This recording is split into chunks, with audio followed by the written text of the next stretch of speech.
Hey guys, thanks for popping in. We're talking about CPR body position today, and what we're talking mostly about are some challenges that participants really do face when they come into a CPR training course, especially when using mannequins to give CPR compressions. So really body position is the key here to ensure that we can give effective compressions when doing CPR cycles and ensuring that you can meet the standards when you sign yourself up for a CPR course.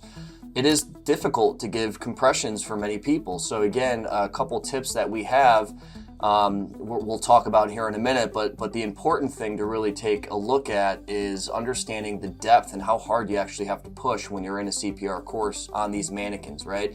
So the mannequins are simulated, obviously, and they have spring-loaded chest cavities in them, which when you push down on it, you're going to hear usually a clicking noise, which will indicate you've reached your compression depth. And for us, and the adult, which is anybody over 12 years old, is at least 2 inches deep. For a child, it will be between 1 and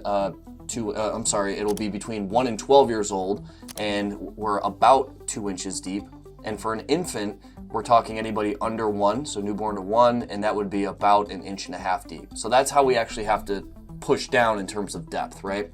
So a couple tips and tricks that we use when we're in a CPR class to make sure that we can get that chest clicking, make sure we can stay on that rhythm, is body position, right?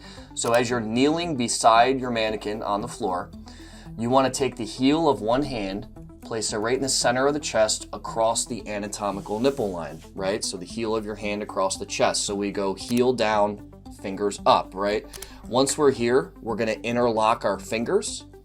And now that you're here, you want to squeeze your elbows and shoulders in nice and tight. So I use the example of playing volleyball, right? If you ever played volleyball before, you do a bump in volleyball, step back and bump, right? So that's how your shoulder and your chest and your arm position should be. It should be completely locked straight, elbows completely locked in place. We don't want any flexion in the elbows because we don't want to come out here and do push-ups, right?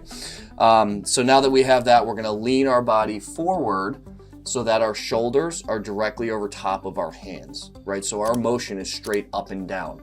By using those tips and understanding proper body position, you're a lot more likely to meet the standard of getting at least 2 inches deep for the adult, about 2 inches for the child, and about 1.5 inches for an infant, right? We also want to understand that when we're using a two-hand technique, that's really reserved for adults. The one-hand technique is used for children. And then when it comes to infants, we actually use thumbs, the encircling thumb technique. We have another video out on that. Or the two-finger technique is also appropriate. If you've ever been in a training course in the past, you probably have used the two-finger technique to push down on the chest of the infant about 1.5 inches. So again, a couple different strategies and tips, but body position and leverage is going to be really important to ensure that we can give adequate and appropriate chest compressions in a CPR course to ensure that we can meet those standards and get that certificate.